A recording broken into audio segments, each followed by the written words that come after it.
Hello right bags, it's Jade, welcome to a grounded guide. Today, update 0.10 is on its way. This is the test servers. This is going to be going live for everyone on the 30th of June in the Shrooms and Doom update. And pretty much I'm going to show you how to unlock mushroom build pieces, the oven, as well as the other stuff that you need, including the grinder. We're going to have to venture to the Haze lab, which is now unlocked. You can see some of the items that you'll be able to craft and make, and I'm going to show you how to make them as well. Important changes if you're new to the game. They're showing where the burgle chips are now. I showed you guys this in a dev video the other day, that it will pop up on the map because people are still kind of missing some of these. So it makes life a bit easier finding the recipes. We are going to need that burgle chip first if you're not playing in creative mode to unlock the mushroom build pieces. So let's go. Don't forget to like. It does look like if you found some already, then they're going to obviously not be showing up. Not sure if you've picked them up already, they'll still show on the map, you'll have to test it out, and they unlock after you visited Burgle the first time. Right, let's head over to the Haze, where we're going to get the first one anyway.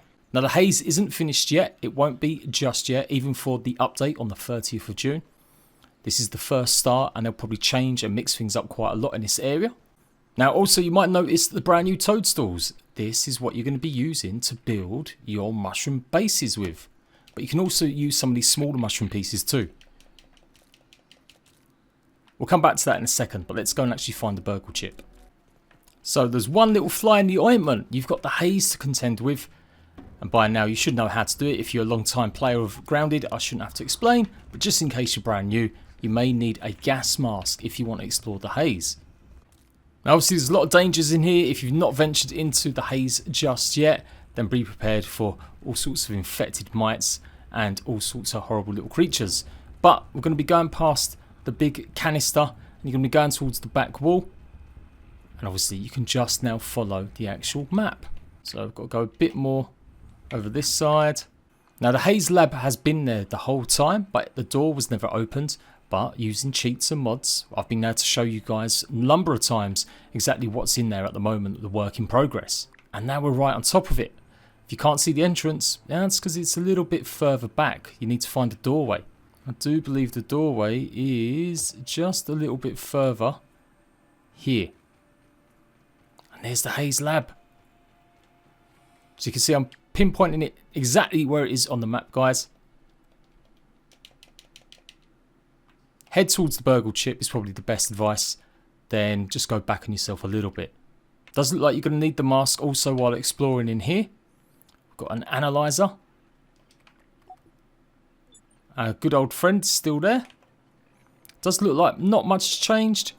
I've got a personal log. Now I'm switching over to my light torch just to show you guys my head torch. Go through the doors and we have got some enemies. The Tasties are going to be here defending. Take these two out. And it's no easy matter. You've now got the new one. Now these are the AR bots, and they pretty much fire these balls of stuff at you. There he is. You can see he's a bit different. He's got that battery on his back. The Arc R. Whoa. I imagine that's going to hurt quite a bit. I am in God mode at the moment. And you get 100 raw science for defeating him too. Oh, let's not go out there. We'll let them take care of each other. Right, through the rest of the laboratory. Let's go through. Somewhere around here, there should be a hole. There it is. Jump up the hole inside here. Through this way. And what have we got here? We've got a Brathurst. A strange note.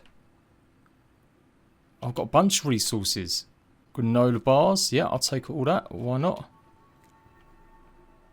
But where is the chip? Okay, I guess the chip is in fact in the outside areas. But come in here and get the Brathurst, and then you can take out any of the enemies that are inside the cave. I think that's the idea. So we'll go back out. I'll make sure I equip some of the Brathurst. And yeah, if they were still alive, chuck a few Brathurst, and hopefully that will have done the job. Got plenty of fungal growth. Let's look around. Oh, it's a bit deeper. I think it leads to another section of the pond. of the underground lab. Okay, there's the doorway there. Just gonna have a little look, just make sure there's nothing else interesting. Okay, it doesn't look like it. Just at the moment, just water. Can't see anything on the floor that you can pick up either. We'll go first person. That'll make it a lot easier as well. Right, so absolutely nothing that way. Let's make sure you turn left, go up the hill, and we're in the door. And here's the burgle chip. Hey, the Haze burgle chip. Now while we're here, there's some science points. You might as well grab them too.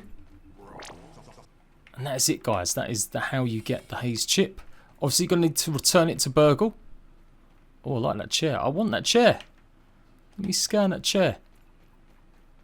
Doesn't look like there's anything else in here at the moment. They have said this is really unfinished. They just wanted to add something here. So it will change. I'm sure they're going to add either more enemies, they'll add more sections, just like they did with the underwater laboratory areas. So obviously, if you haven't got the gas mask yet, you might be able to make some smoothies that help, I do believe. It's been a while since I played.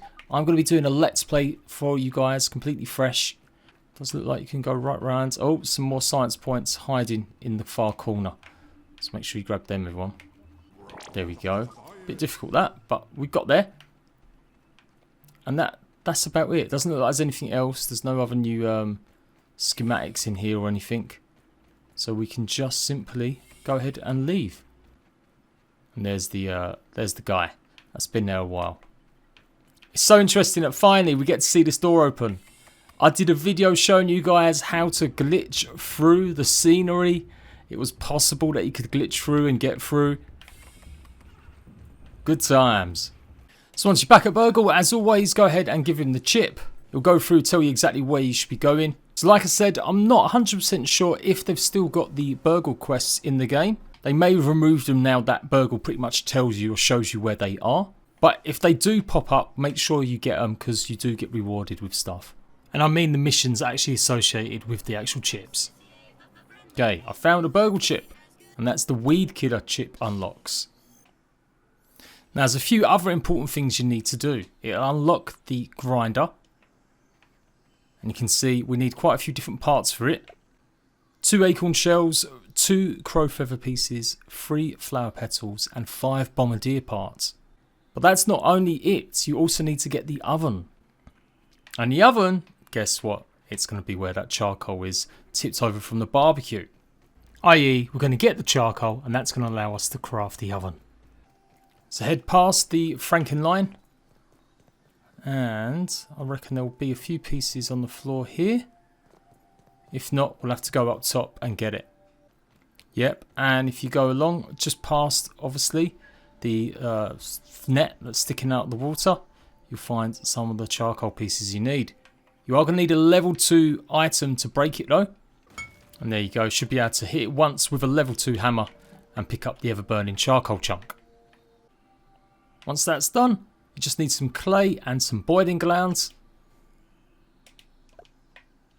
And you've got your oven. Inside your oven, you're going to go ahead and put mushroom pieces. And if you want to summon forth the broodmother, you're going to need to put some bug pieces. Ladybug, bombardier, and I'm guessing that's a fawn. So obviously I just hopped into creative mode just to show this a little bit quicker. We need some mushroom pieces. So I'm going to go ahead and chop these toadstools. There you go, got a bunch of pieces now. Looks like you get 3 from hitting one main one. I do believe you can use the smaller pieces too. 1, 2, 3 again. And there's plenty of them lying around where you've got the electrical box or junction. Just go ahead and then just simply put your stuff inside, the mushrooms. You can see you can use just normal ones, but it may take a bit of time. And then you can put the pieces of grass inside too. And this is going to give you what you need to tame aphids. So we're nearly there for the first piece. There you go. So you get 2 for each 1 piece of mushroom. I wonder if you get more for the bigger pieces. And you get 1 piece of the green stuff for each grass that you've put in. It takes about a minute to get the green slurry, which you can feed or get pets via aphids. They'll come for that. And the mushroom slurry, I think it takes a bit longer. You do get a lot more for grinding up the larger mushroom pieces, 10. So 5 mushroom slurries should get you 2 bricks from the actual baker's oven, or the oven. I don't know why I keep calling it the baker's oven. Hopefully we can bake more stuff in it in the future. That'd be cool. Obviously you've got the other stuff as well, the broodmother BLT. As I said, that's going to be what you need to lure the broodmother out to actually fight her. Now, seems to be a little bit of a glitch with the actual bricks. I'm in creative mode, maybe that's why. I'm presuming the bricks will just pop out or appear in your inventory when you go in there and actually craft them up. But yeah, they weren't showing up properly as in my inventory afterwards. Like I said, I guess it's just a bug because I'm in creative mode. Eventually, once it's working fully, you'll be able to go ahead and build what you want. Does look like also you're going to really need to start up your mushroom farms. Growing them a lot is really important now, so you don't have to go around searching for toadstools all the time. Of course, you do get more from the toadstools, but yeah, it's definitely worth setting up a huge mushroom farm to grow them. So I'm going to go through some of them steps and show you guys some super farms. I really love the mushroom bricks. You can actually walk up them and you get a little bit of a different height depending on the bricks sticking out, so you can use them as steps while you're building. Don't have to mess around with any kind of scaffolding or anything. You can just climb up them like this. You've got windows that you can put on, and then you've got these half walls that cap it so you don't have uneven edges at the top of the build, and that's really nice as well. You can add a little bit more height to it and do things with it. And then you just got to put a roof. Obviously the feathers you get from the crow, they're going to examine exactly how many feathers you get. You're meant to get more feathers each time you pick one up now, and there you go. I've built myself a tiny little tower. That currently is how to unlock the mushroom build pieces, the oven and the grinder. If anything changes, I will let you know. And I may do a little bit more comprehensive guide in actual non-creative mode to show you guys fully if there's any problems or issues. And we'll see if that issue with the bricks has been fixed by the time the update's out on the 30th. If you like this video, go and check out the rest of my grounded guides content. I'm going to show you everything else to do with this update. And I'll see you right back soon.